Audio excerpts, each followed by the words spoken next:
Hello, everyone. How are we all doing this evening? It is so nice to have you all here gathered in this virtual space to talk about such a important and inspiring topic this evening. We're so happy that you are able to join us for this wonderful discussion that we are going to have. And thank you for being a part of our program tonight. So with that being said, my name is Marianne Weber. I am the Community Engagement Coordinator with the Planting Fields Foundation. I am just brand new to the team. I started about 3 weeks ago, so I'm very happy that you are trusting with me your time and your enriching and educated minds for this evening. And what I promise is that this evening is going to be an educational and enriching experience for you all. Welcome to Panorama, which is a virtual gathering that explores multiple perspectives. And tonight's program is titled A Woman's Suffrage Centennial Celebration, Exploring the Activism of Helen Keller. And it will entail the exploration of Helen Keller, the blind and deaf author, educator, and activist of the 20th century. We'll learn about her advocacy and activism for women's rights, people with vision loss, suffragism, and her triumph over adversity in a far from accessible world at the turn of the 20th century. Our guest speaker for tonight, who's going to be speaking on the aforementioned topics, is Helen Selston, who is the archivist of the Helen Keller Archive at the American Foundation for the Blind. And she will be sharing a presentation and archive material from the hand, head, and heart of Helen Keller that will educate and enrich us on the context of her advocacy and activism of the aforementioned topics. Many of you are friends and members and volunteers of the Planting Fields, and some are just connecting with us for the first time. So we welcome you all to this wonderful virtual gathering. And again, thank you for participating with us this evening. Planting Fields is a beautiful 409 state historic park and is located in Oyster Bay, Long Island. Planting Fields was created and inhabited by William R. Coe and his second wife, May Rogers Coe, who was the heiress and daughter to the Standard Oil partner, Henry Huddleston Rogers. Our site offers visitors countless opportunities to engage with the natural, historic, scientific, and cultural world. Now, if you didn't know, Helen Keller happened to be friends of the Coe family and a beneficiary of May Coe's father, H.H. Rogers. Helen Keller kept close ties to the family in her adult life and is reflected in a written correspondence of hers that is in our Planting Fields archives. And the letter that Helen Keller wrote was to Mr. William Coe dating back to the 1950s. And in her letter, Helen Keller writes, quote unquote, "The years pass, but one's heart does not grow old that cherishes friendship." So with that being said, it is only fitting to highlight a powerful and pivotal friend of the Coe family in celebration of the centennial of the women's suffrage, which happens to be on this very day, August 18th. So with that said, I am now excited to turn it over to Helen Selston from the American Foundation for the Blind. Thank you, Helen. Thank you, Marianne. Thank you so much to the Planting Fields for having me part of your wonderful Panorama series. And it's thrilling to be able to take part in this way with the 100th anniversary of women gaining the right to vote with the ratification of the 19th Amendment. Today, I'm going to focus on Helen's activism and aspects of her life that are frequently overlooked. And I'm going to also show how her activism and her compassion formed a natural path to her working at the American Foundation for the Blind and her champion, our champion for vision loss. I'm going to use images from the digital archive. The amount of images that I'm going to use are tiny in comparison to the volume of digitized images in the collection. There are over 186,000 digital images in the collection. And if we have time at the end, I'm also going to do a little demo maybe of how to use the digital archive. So I am going to turn this over, if I can, to my screen, to my actual presentation screen. Can we all see that? Yeah? I hope so. Yeah, you can see that, Marianne? Excellent. That's what I like. All right, so let me get rid of myself so I don't have to see myself. And here we go. All right, so Helen was born in 1880 and came of age in the early 1900s when socialism, social reform, and demands for equal rights for women were gaining greater traction. She eagerly joined the struggle to create a more equitable and just society. But you don't just become an activist. So what I'm going to discuss here today is how did her activism and her work evolve? And I specifically chose this beautiful image of Helen. She's in the front, she's wearing her flouncy dress, and there are women with parasols behind her, because this is from 1916, when she was at her most sort of strident as a suffragist. So, so you don't get anywhere without discussing the education of the lady. So I want to take a moment to review her early childhood and her experiences as a young adult.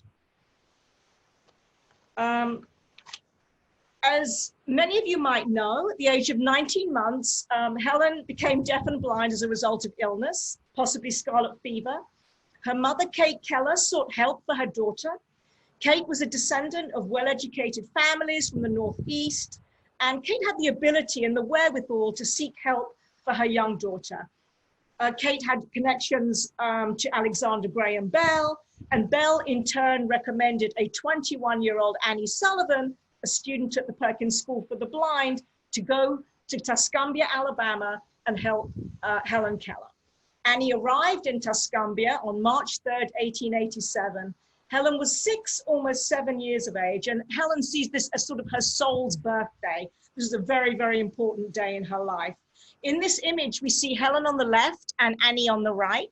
Helen has her hand placed on Annie's lips, and she is reading Annie's lips, and this is called the Tadoma method of communication. Okay, so Annie was a very atypical teacher. She used very modern approaches to education to teach Helen. She was guided by the educational theories put forward by Maria Montessori. Both Helen and Annie corresponded with Maria Montessori later in life. Annie took Helen outdoors to study. It was a sensory way of learning. It was a tactile way of learning. Helen smelt the nature and air around her, and she touched the objects around her in nature. This image was taken in 1904 of Helen sitting in a tree. Again, it's a very sensory way of learning. Many of you probably know that within just a few weeks of Annie's arrival in Tuscumbia, Annie had taught Helen how to communicate and had rapidly taught her to fingerspell and to write basic words and other ways to communicate. But this was just the very beginning. Education was pivotal to Helen's success. The education that she received, both with Annie and later in college, enabled her to be part of the conversation, which was key for Helen, and it was as key now as it was back then. Another important thing is education cost money. Kate made early connections with sort of the wealthy New York and Boston philanthropists, and these connections were fostered by Annie and then Helen. Helen was something of a prodigy. News of her sort of extraordinary rapid learning experience traveled fast, and she became a bit of a press sensation. Just as we know, Henry Rogers, the gentleman associated with the Hall, who was the owner of Standard Oil, he at one point, Mr. and Mrs. Rogers, would give Helen $100 a month to pay for her studies to take the college entrance examination. So the Mr. and Mrs. Rogers were very important in Helen's life. And I found in the digital archive, I found a document that said, Helen wrote that I have not missed my small part of usefulness in the world. I owe to Mr. Clemens and Mr. Rogers. Mr. Clemens, of course, being Mark Twain, who's also a very good friend of Mr. Rogers as well. Okay. Okay, so here's the certificate of admission that Helen received entering Radcliffe College. This was in 1900. Women were entering universities in greater numbers at the turn of the century than ever before. She was accepted to Radcliffe. She couldn't get into Harvard, right, because it wouldn't accept women. So Radcliffe was her best option. She was the first deaf-blind person to enter a university, and she was a woman to boot. Annie had to manually sign all the lectures into Helen's hand. So I like to think that Annie was as much a part of she deserved the degree, undergraduate degree, as much as her pupil did. Helen wrote about the importance of education throughout her life, and she had this to say about a college education. It is to college graduates that this nation has a right to look for intelligent sons and daughters who will return to the state tenfold that the state has given to them. Okay. All right, so, 1 second. Here is the story of my life. This was the autobiography that Helen wrote in 1902, when she was actually still in college. Imagine that. She was only 22 years of age. This autobiography first appeared in serial form, and has since been translated into over 50 languages. This was a very important book, and kids still today actually still read it. All right, so this leads me to John Albert Macy, the editor and assistant on the autobiography. This man in the center of the image. On the left, we have Helen. In the center, we have John. And on the right, we have Anne Sullivan Macy. John was a lecturer at Harvard University. He was the associate editor of the Youth's Companion. He was an up-and-coming literary critic with strong socialist views. John and Annie were romantically involved. They married in 1905 and separated in 1914. John Macy provided a huge amount of intellectual stimulation, and as well as a connection to left-wing radicals. He was really the catalyst for Helen Keller's activism and her involvement in socialist politics. Okay, just get started here. All right. So, socialism. I want to talk a second about Helen's socialism because it was so very important to everything that her ethos and everything that she came to work on. So she joined the Socialist Party in 1909. She received a great deal of flack and disdain from the media when she announced in 1910 that she had joined the Socialist Party. We can read in the Helen Keller archive how hard it was for Helen to be taken seriously as a political activist and a woman with an opinion of her own. Sort of as a young, beautiful, and famous deaf-blind woman, she was embraced by the media and encouraged to write inspiring, uplifting narratives about overcoming difficulties. But at the age of 29, when articles she wrote were published, and that's not exactly young, is it? About women's rights, workers' rights, pacifism, and her own socialist politics, she was sort of increasingly criticized as unfit to join the discussion. Her gender and disability disbarred her from the conversation, but we know this didn't stop her. And here on the screen, you can see the front and back of one of her party cards from 1912 to 1914.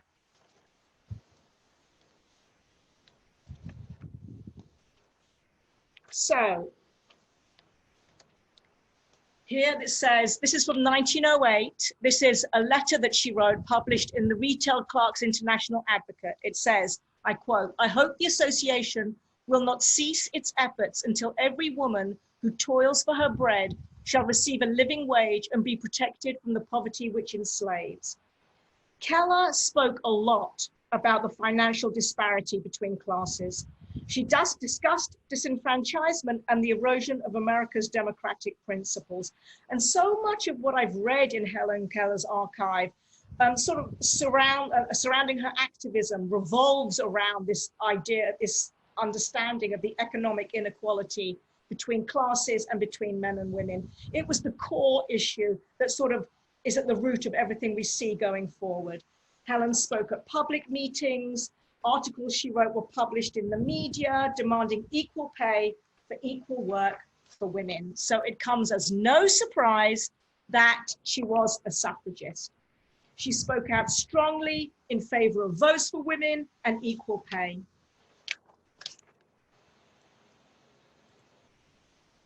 Okay, so her socialist politics sort of formed the basis of her early arguments around voting. that equality could never come when health was in the hands of a few men and the upper classes. Keller spoke and wrote about the economic inequality between classes.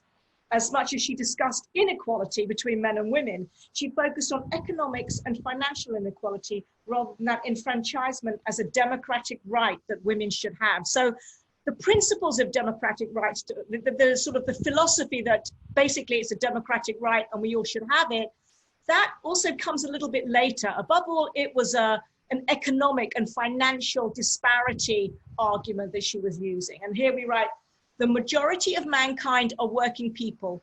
So long as their fair demands, the ownership and control of their lives and of their livelihood are set at naught, we can have neither men's rights nor women's rights. But this was early, this is 1911.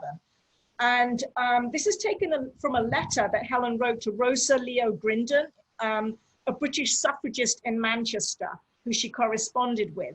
And the quotation goes on to say, the majority, oh, sorry, I've got that bit right, hold on. It goes on to say, the few own the many because they possess the means of livelihood of all. In our splendid republic, where at election time all are free and equal, a few Americans own the rest. 80% of our people live in rented houses, and 1/2 of the rest are mortgaged. The country is governed for the richest, for the corporations, for the bankers, for the land speculators, and for the exploiters of labor. Surely we must free men and women together before we can free women.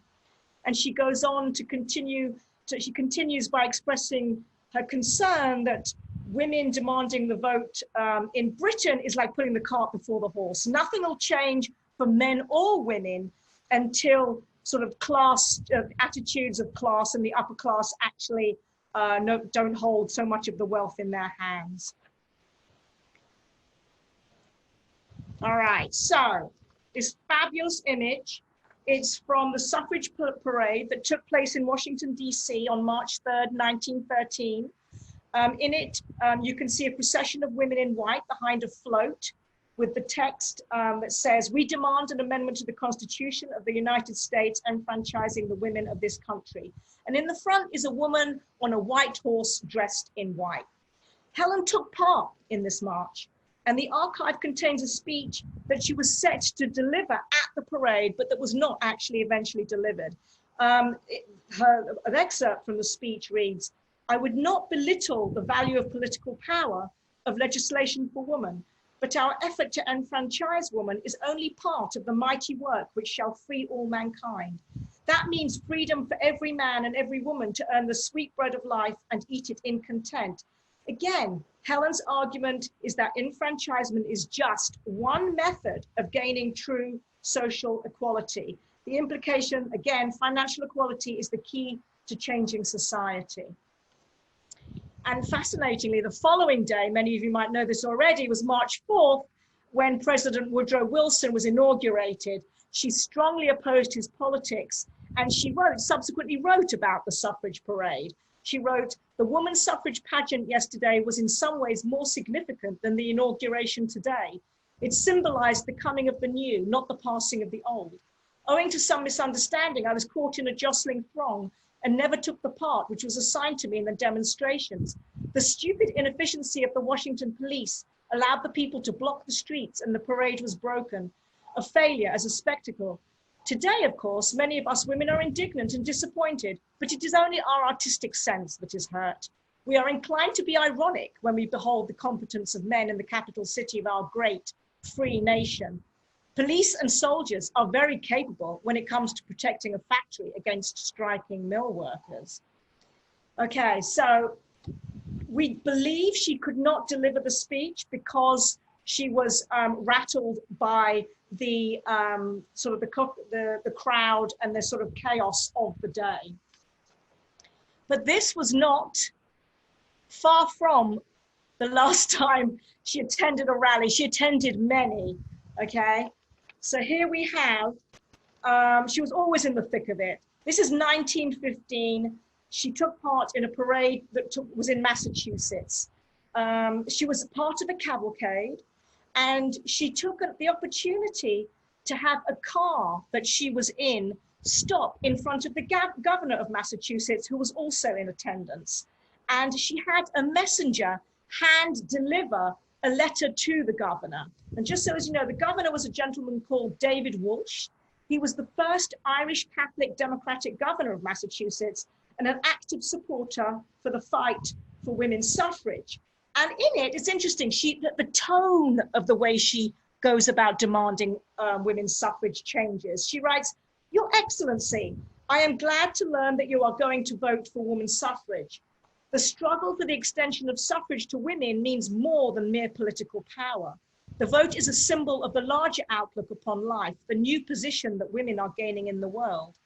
The parade that you will witness today will soon be over, but the march of women along the highways of progress shall not cease." She's not focusing really on economics anymore. And the journalist, you can see her letter was published in the local paper, and the journalist beneath her letter writes, "Helen bowed graciously. The tone's gentle and courteous and not strident." As I hope we'll see, Helen was incredibly savvy when it came to her audience. She knew how to change the message and the tone for the audience. It must have taken sort of quite a bit of engineering, really, it really was a performance. She had this letter that she wanted to give over to the governor. She was in a car cavalcade. She obviously figured it all out in advance. So hopefully we'll see that actually goes on for the rest of her career. She was amazing at gauging her audience and getting the most out of them. All right, so the following year, it's June 1916, 5 months before the upcoming general election of November 1916, Helen gave an after-dinner speech to delegates at the New Woman's Party in Chicago. The New Woman's Party, what she's referring to here is the National Woman's Party.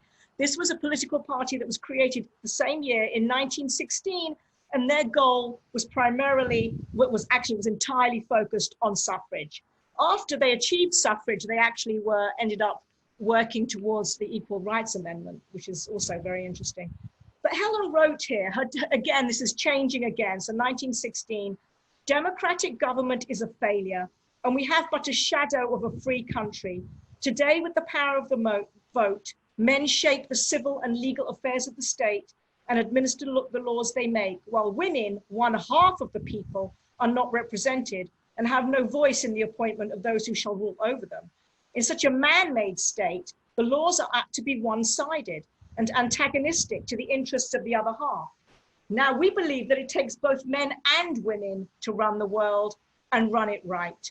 The New Woman's Party is an expression of this idea, but until political equality is secured, we must put women's interests first.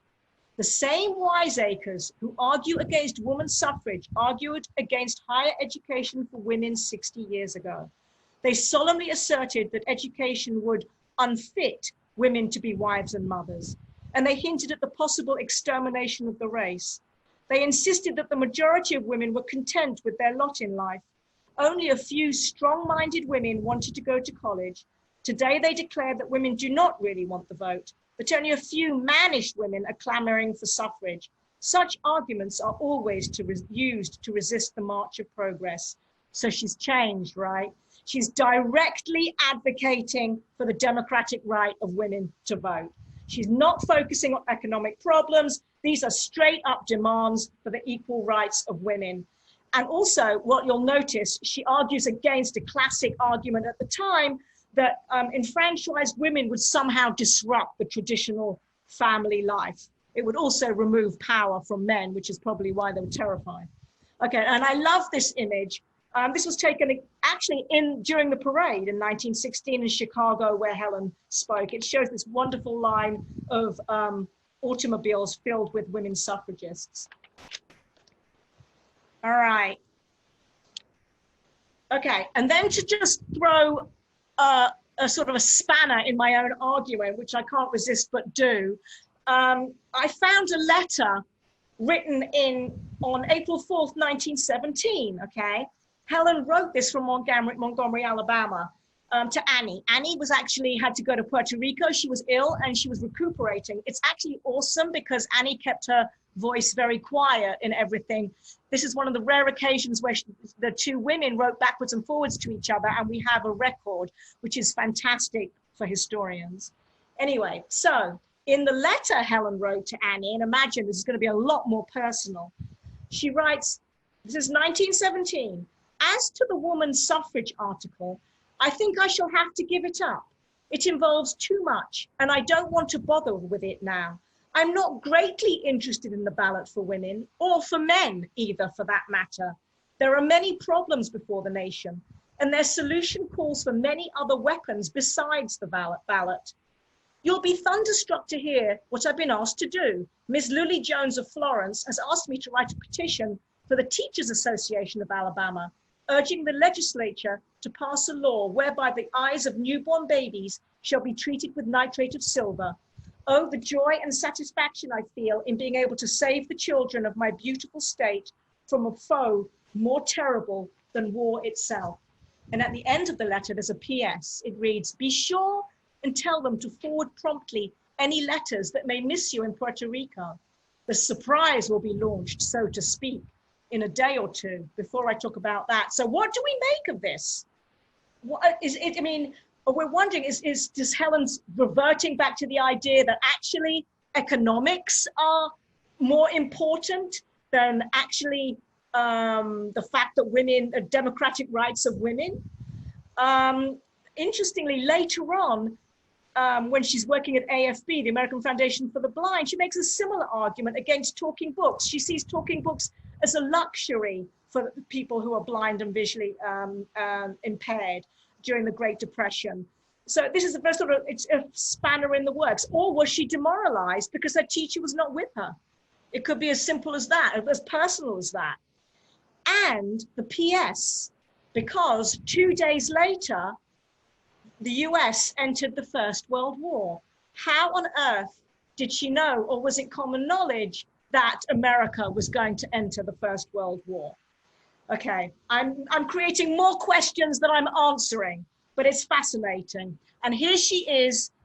This is at the Red Cross Institute for Blinded Soldiers. This is 1919. On the left, on the far left is Helen. She has her arm through a wounded veteran, maybe blinded in one eye, that wouldn't be surprising. And behind her are standing Polly Thompson, their companion as well, Anne Sullivan Macy, and two other gentlemen. What I love about this, nothing is straightforward. There's no black and white, there's only gray. You know, history, we read as much as we can in the archive when we make deductions, but she's a normal human being, and maybe her own opinions changed and wavered over time.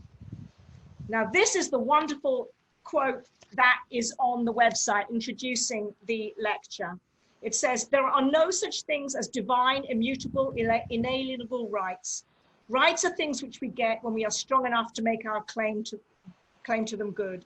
Today, women are asserting their rights. Tomorrow, nobody will be foolhardy enough to question them. Oh yeah, really? But anyway, well, okay. So this is a fantastic image. And that quote is like, can we believe this is not 1920 and that we're in 2020? But anyway, so her fight for female suffrage enables us to see how her thoughts changed over time. And for me, again, it's how her appeal was targeted to her audience. Before this section, she argues that we are not a democracy. She argues we demand the vote for women in the same speech because it is in accordance with principles of a true democracy. Many labor under the delusion that we live in a democracy. I have to smile several ways when I read that ours is a government of the people, by the people, and for the people. We are neither a democracy nor a true representative republic. We are a government of parties and partisans, and lo, at least half the adult population may not even belong to these parties, okay? And then she goes on to talk about how democracy is indeed supposed to function and why, as things stand, we won't succeed. Political power intelligently used enables the citizen to direct and shape the legal affairs of the state and determine what shall be the relations of human beings to each other. And then she goes on to say, legislation concerning the age of consent is another proof that the voice of woman is mute in the halls of the lawmakers. Surely women are not isolated beings, puppets in the world to be manipulated by men. And the ask, here is the ask, okay, that we will see later on, which is demanding money. We do not want a woman's world or a man's, but a human world, no longer cursed by misery, ignorance, disease, and crime. We want a world where there is fair play in every relation of life, an equitable distribution of human comfort and happiness. And then that leads into the quotation on the screen. She's just referred as well to women being unable to hold property. She thoroughly understood that the system was failing due to inequitable share of power and resources, that women were puppets and voiceless second-class citizens, and suffrage was the way to move things forward, and in this case, to change things. Okay, so we've learned a little bit about her work and her thoughts about women's suffrage, but I want to take a moment to review other issues, if you'll bear with me, that she was involved with, and to sort of see Helen as a modern woman. The term modern woman was actually bandied about a lot in the 1920s, and we'll see this. So, modern woman. So I remain sort of fascinated by her constant push against sort of traditional ideas of what a woman could and could not do, and very importantly, what a woman with disabilities was deemed capable of. Helen's activism continued for another 35 years. The energy of the woman was astounding. I'll get into that shortly, but I want to take a quick look at the attitudes that she faced early on in her career, as well as the progressive issues she championed early on. All right, so this is from Life magazine, 1913. It reads, I know I'm reading a lot here, but it's worthwhile. She has been taught to be a socialist and has been used by socialists, as now by suffragists, as a political advertisement. Perhaps it keeps her interested in life and is excusable on that ground, but it is not suitable. In spite of all the wonderful things that have been done for her, her knowledge and experience of life are necessarily limited, and her political opinions can hardly be valuable. Okay, so this is seriously condescending, and it's inconceivable to this writer that she was capable of independent thought. That, you know, that her disabilities disqualified her, as did her gender. Perhaps, just perhaps, the writer was unaware that from the age of 6, information was constantly, and I mean constantly, communicated to her using tactile finger spelling and braille text. The archive shows that she sort of consumed an extraordinary amount of information. Anne Sullivan Macy did not censor anything that she taught Helen via braille, via tactile finger spelling, via Tadoma, in other words, Helen's hands on Annie's lips. Many people learned braille simply and tactile finger spelling simply to be able to talk to Helen. So she was well aware of everything that was going on around her. She was a voracious reader. All right, so I used to have this one up in the Helen Keller exhibition in our gallery, because it's sort of insulting but funny at the same time. It says, modern girl isn't bad, just restless. Blind genius declares, give her freedom and sympathy and she will make the world proud of her. Okay, the press clippings in the archive from the 20s all talk about the modern woman. I think there was a general sort of consternation surrounding women's independence, and they also thought that women were like way too sassy and flamboyant, hence anxiety over flappers dancing, which Helen refers to here. They were basically just alarmed by women as a whole. Today, this sounds patronizing to the reader.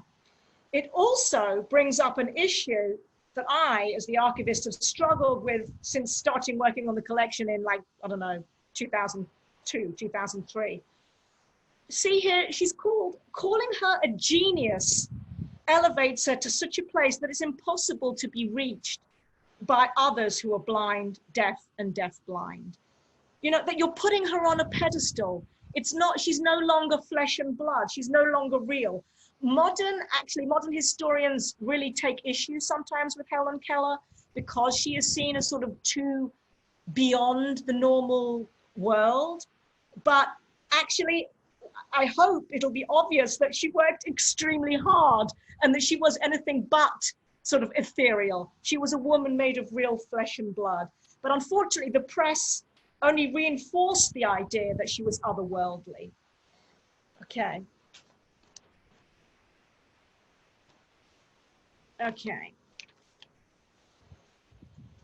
So I'm hoping it's becoming clear that she fought as much against negative perceptions of gender and disability as anything else. And I just want to also put out there a definition of what a modern woman is. In Western society, and I'm just saying Western society, it is a woman who is granted perhaps and enjoys equal opportunity in society to earn a salary and live on an equal social footing as a man.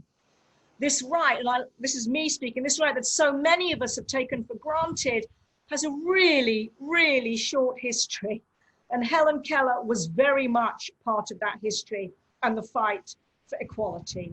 Here, the quotation is, "I really care for nothing in the world but liberty in all the departments of life, liberty to grow mentally and spiritually, untrammeled by tradition and arbitrary standards."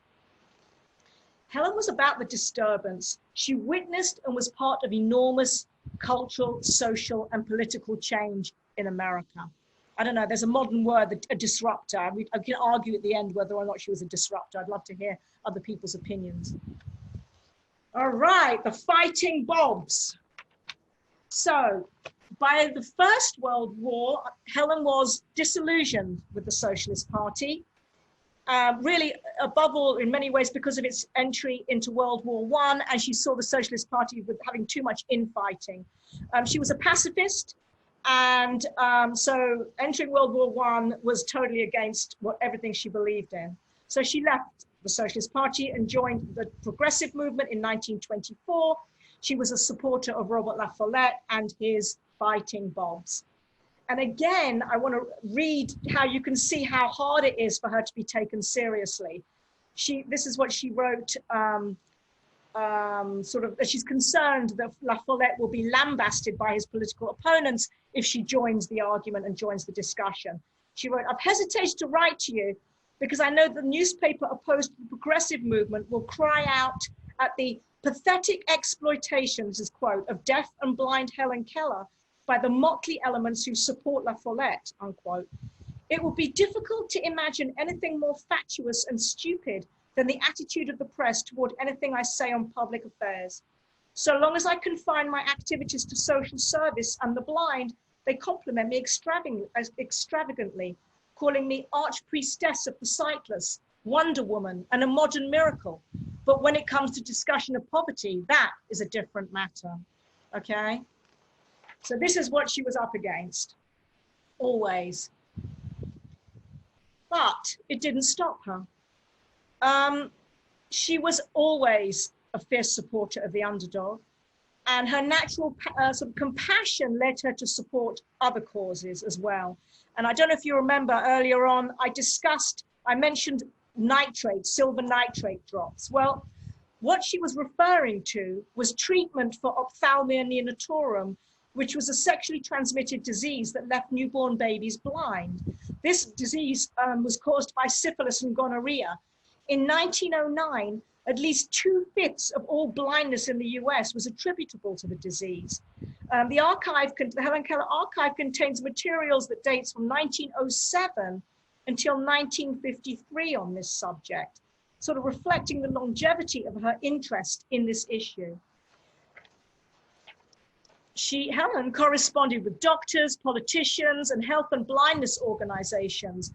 In 1907, as early as 1907, she writes, "It is always painful to set oneself against tradition, especially against the conventions and prejudices that hedge about womanhood. False delicacy and prudery must give place to precise information and common sense." She was out there in the press trying to get rid of the stigma of this disease. She wrote about it in the press. Unfortunately, doctors often could not write about it in the press. It's fascinating that she was such a force in the media. Actually, she was in the media from the age of 8, and she leveraged this connection to fight for all the things she believed in. With ophthalmia neonatorum, she advocated for education and communicating scientific knowledge to the general public. And this image here is actually from a journal called The Nurse, and in it were printed an article that appeared in the Kansas City Star in 1914. And in the newspaper, she asked the readers to donate to the Mercy Hospital, where 20,000, quote, 20,000 treatments were given on the free days to the children of the very poor. This is classic Helen Keller. Again, she's demanding we deal with the problem head on, that knowledge and education, such as the education she received, is important, as absolutely essential for an enlightened society. Do not sweep uncomfortable topics under the carpet. Okay, and I just chose these images because they're wonderful, to give you a little visual here. On the left, we have a middle to upper middle class woman holding a gorgeous naked baby, and on the right, we have a woman in the tenements holding her baby. Two shots of women from two very different classes. Helen was a powerful advocate for poor women of the tenements. Okay, so here we go. She advocated for birth control. This is a letter that she wrote in 1916 to a left-wing, that was published, she wrote in the left-wing magazine, the New York Call. And she's asking, actually, for Emma Goldman, who was an anarchist, a famous anarchist, to not be incarcerated for distributing leaflets about birth control to tenement women on the Lower East Side. What's awesome is, does anyone suppose, this is Helen, that the infrequency of the stork's visits among them is caused by, in other words, among the wealthy, is caused by the superior moral restraint of the well-to-do? In other words, birth control is easily available to the rich and not available to the poor. And I think this is just marvelous. So she was a fan of Margaret Sanger.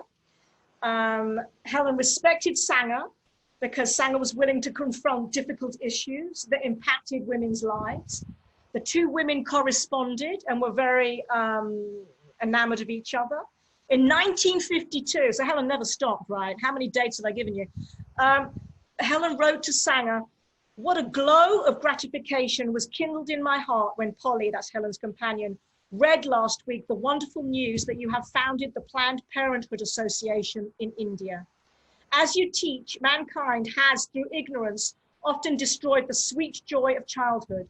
Now a tide of enlightenment, slow but sure, shall lift its healing waves from one end of the world to the other, until every child has a chance to be well born, well fed, and fairly started in life. Affectionately, I salute you, Margaret Sanger, as the prophet and the woman Prometheus of humanity's highest physical and mental welfare." But she didn't stop there. She was also one of the earliest members of the ACLU, and she was a supporter of the National Association for the Advancement of Colored People. And in 1916, she wrote, we have this letter in the archive, that she wrote to Vice President of the Vice President of the NAACP, Oswald Garrison Villard. And she writes, and talk about relevant, "Truly no nation can live and not challenge such discrimination and violence against innocent members of society as your letter describes. Nay, let me say it, this great republic of ours is a mockery when citizens in any section are denied the rights which the Constitution guarantees them, when they are openly evicted, terrorized and lynched by prejudiced mobs, and their persecutors and murderers are allowed to walk abroad unpunished. My spirit groans with all the deaf and blind of the world. I feel their chains chafing my limbs. I am disenfranchised with every wage slave. I am overthrown, hurt, oppressed, beaten to the earth by the strong, ruthless ones who have taken away their inheritance." So she's understanding what it is to be a minority, to be disenfranchised in every single, whether you're deaf or blind or your race or your gender or your disability. And I'm hoping sort of these slides reflect the breadth of her activism. This is just 1909 to 1920. And if I haven't worn you all out, I'm going to keep going with her work as AFB's champion to give you a sense of all that she achieved for the American Foundation for the Blind. So Helen had fabulous instincts and diplomatic skills that she brought to bear on every cause she supported. She brought these skills to a very young, not yet really formalized blindness field. And she brought her ability to connect with the average citizen, as well as her very useful connections to very rich and famous people, such as the Rockefellers, the Carnegies, and indeed Mrs. Coe's father, Henry Huddleston Rogers. She sought funding from wealthy capitalists, and she was a strong supporter of left-wing ideals. And amazingly, she managed to walk that line, and she did it very brilliantly. She joined AFB, the American Foundation for the Blind, the same year that she campaigned for Robert La Follette in 1924. AFB had been founded 3 years earlier, and I have to say, everybody out there, 1921, we were founded. 2021, we'll be also proud to say it will be our centennial. So AFB's centennial is next year. So look out for that. Okay, so here she is in her home in Forest Hills in Long Island. She's seated at this fabulously old-fashioned typewriter. She's working at her typewriter, and behind, standing just so as to make just a point of interest, is this massive box, and that is a freestanding radio. And Helen would listen to the radio, believe it or not, by placing her hand on the sort of the mesh, the round part, if you can see it on the front. And she could feel the vibrations on the radio. So she actually listened to Beethoven's Ninth Symphony, by the way, via the radio. She loved Beethoven's Ninth Symphony. So by 1927, Annie Sullivan, who also joined Helen at AFB, that was the deal. Helen and Annie had addressed 250,000 people by then at 249 meetings in 123 cities. The campaign, unfortunately, was not a fundraising success that they hoped for, but it was a fabulous public relations success, and it brought the issue of blindness to the awareness of more Americans across the nation than any time before. All right, so here we have an example of one of the many speeches she gave. Helen traveled across the US as a lobbyist, really, for AFB from the 1920s to the 1940s. She traveled and wrote and spoke in front of personally spoke in front of at least 13 state legislatures. State commissions for the blind were created, rehabilitation centers were funded, and education was made accessible to those with vision loss. In this particular speech, this is 1927, in front of the Iowa State Legislature, she writes, "You are asked to appropriate $25,000 to carry on this work for 2 years. That means about $12,000 a year. Gentlemen, that is not enough. You should double it." She was really cheeky.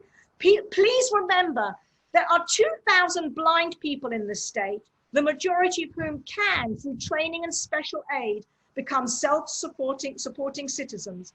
It seems to me the civilization of a state should be measured by the amount of suffering it prevents and the degree of happiness it makes possible for its citizens. Okay, she was tugging on people's heartstrings, but she was not, and I mean not, asking for charity. She was demanding money so that those with vision loss could help themselves. This is the important part. You know, give us funding so that we can create state commissions for the blind, so that we can help create rehabilitation centers for soldiers blind in the First World War, and then ultimately in the Second World War.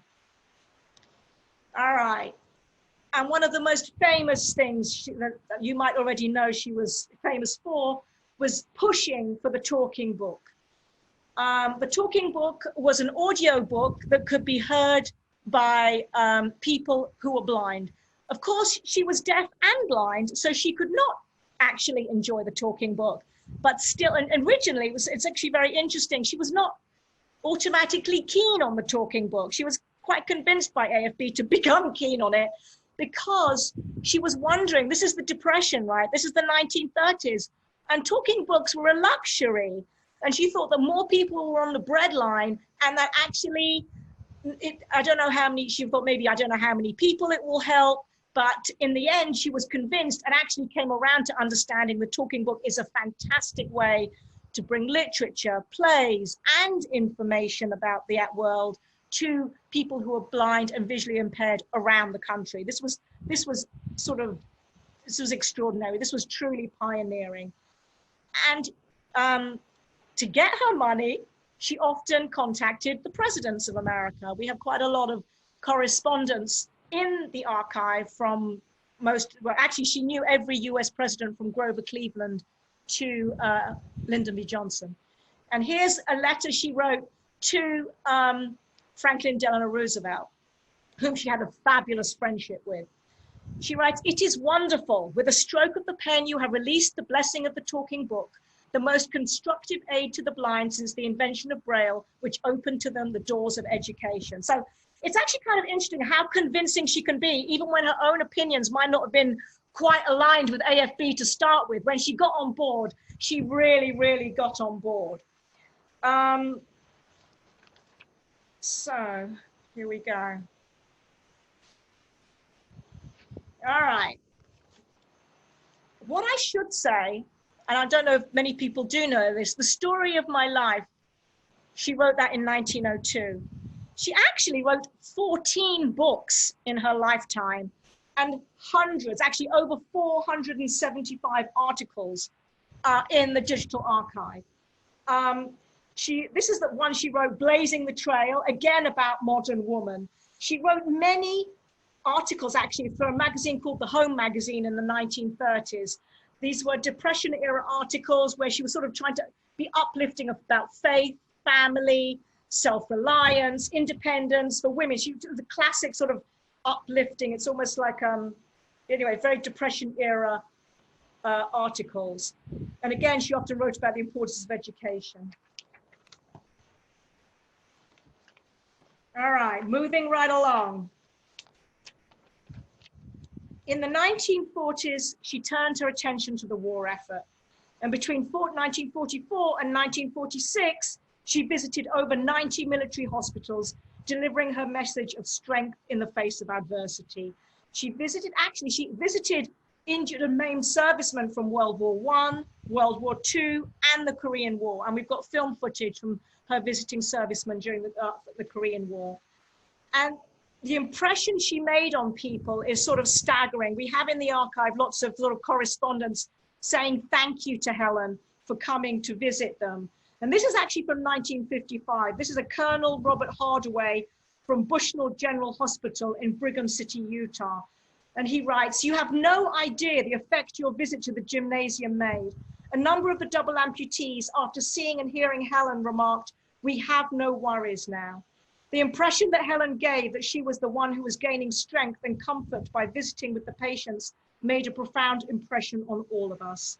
So she successfully lobbied state and federal agencies demanding that more rehabilitation centers be created. Okay. And here she is. She's taking it around the world as if she hasn't done enough already. So after the Second World War, she travels to 39 countries around the globe. Helen was something called a Swedenborgian, actually. She was actually very religious. It's a Christian group that believes, it's almost Quaker-like, that this world is a pale reflection of the next, and you have to do good in society. And she certainly, her life sort of exemplified that. Her trips were 3-month affairs, and her schedules were punishing. In a single day, she'd visit civic bodies, government bodies, blindness organizations, as well as museums and cultural institutions. What's fascinating to me, she'd politely compliment her hosts on the work they'd done, and immediately she'd then tell them what they hadn't done. You know, like she'd say, "You've done X, Y, and Z, but now you really haven't done enough for your blind citizen." One of my favorite letters is a letter that is a sort of 1952 from Lebanon. In a report written later about her visit to Beirut, it was noted The master of the blind school has found, as he goes about the city, very many people who still speak of that visit. It seems that they had not thought before of what could be done to help handicapped people to overcome their limitations. We believe that the establishment of a Lebanese Society for the Blind in the interest of the Lebanese government in such work has been largely due to Miss Keller's visit. So she was really, it's extraordinary. I mean, I have letters like this from all over the globe, the amount to which she affected change. And you've got to think about it, okay? When she made her trip to Lebanon, she was 72 years of age. The Cold War was consuming the US, okay? And American women sort of were being relegated to the kitchen. And there's Helen, who's in her 70s. She's circumnavigating the globe. She's politically engaged. She's deaf. She's blind. And she's a woman. And I think this sort of almost wraps it up, because at the end of the day, Helen's credo was freedom of speech and the ability to live one's life in peace and without fear of persecution. She gave a wonderful speech about freedom of the press in Paris sometime between 1948 and 1950. And there she writes, the press has tremendous importance as a channel of reliable information. And there was never a period in history when citizens so vitally needed as today to be informed correctly about what is happening throughout the globe. Information which the press imparts courageously without prejudice, social, racial, religious, or political, is a beneficence that cannot be measured. It's sort of extraordinary. You almost feel she could be writing this today. You really do. And then I always sort of finish on this text because it is so very, very powerful. This is a letter that Helen wrote in 1933. Her book on socialism was burned as part of the book burning in Nazi Germany. And I'm going to read the full text here. History has taught you nothing if you think you can kill ideas. Tyrants have tried to do that often before, and the ideas have risen up in their might and destroyed them. You can burn my books and the books of the best minds in Europe, but the ideas in them have seeped through a million channels and will continue to quicken other minds. I gave all the royalties of my books for all time to the soldiers blind in the World War, with no thought in my heart, but love and compassion for the German people. Do not imagine your barbarities to the Jews are unknown here. God sleepeth not, and he will visit his judgment upon you. Better were it for you to have a millstone hung round your neck and sink into the sea than to be hated and despised of all men. Helen Keller. So that's my Helen. Here we go. Fearless in life, a risk taker. As she said, never bend your head, always hold it high and look the world straight in the face. That's it. But if we've got time, I'm happy to do, or should we do a little talk first, Marianne? Or should I do a little tour of the archive? Should we open it up? You tell me. Helen, you can do a quick tour of the archive so you can guide our participants on how to find material. And so here is the digital archive. This digital archive is the result of a great deal of funding raised from the National Endowment for Humanities. American Express has been fantastic. Delmas organization, loads of organizations have made this digitization possible. We now have lesson plans. We're launching a lesson plan shortly about women's suffrage. But right now I'm going to do a little simple search. See if I can get it right. So we are going to do, I'm going to just put in actually a simple search, right? I'm going to do Henry Huttleston Rogers because he is the gentleman associated with Coe Hall. And I think it is this one. Well, anyway, you'll see. This is an example of Helen writing to Mrs. Rogers about Mr. Rogers's death. So this is just an example of one of the items. And we have to clean up the, we have to clean up the transcription there. But you can search for so much in this digital archive. And let me clear that search. Let me do one that I love as well. Let me do Mark Twain. Okay, and I'm going to look for a decade. You can do, let's say, 1900 to 1909. And a letter from Helen This is just another example, wishing him a 70th birthday. And they're all digital images in the collection. So this is the first of the image. This is a typewritten version. So she addresses him as Dear Mr. Clemens here, but often it's Mark Twain. So that gives you an idea of how to search the digital archive. And I encourage as many of you as possible to take a look at this incredible resource. And I should also say, my goodness, I'm not doing my part properly. Please do go ahead and contribute to the American Foundation for the Blind. I almost forgot that part. I am very proud to work for this wonderful organization and everything we do to create an equal existence for those who are blind and visually impaired, to bring education and employment to all those who are blind and visually impaired. So there you have it, Marianne. Thank you so much, Helen. You're very welcome. We all can unmute ourselves and give Helen a lovely round of applause. Yeah. That was spectacular, Helen. Yay! Man, that makes me want to vote tomorrow. It's in the chat. Wow. Helen, you have to unmute yourself. I can do this for you, I think. There we go. There you go. All right.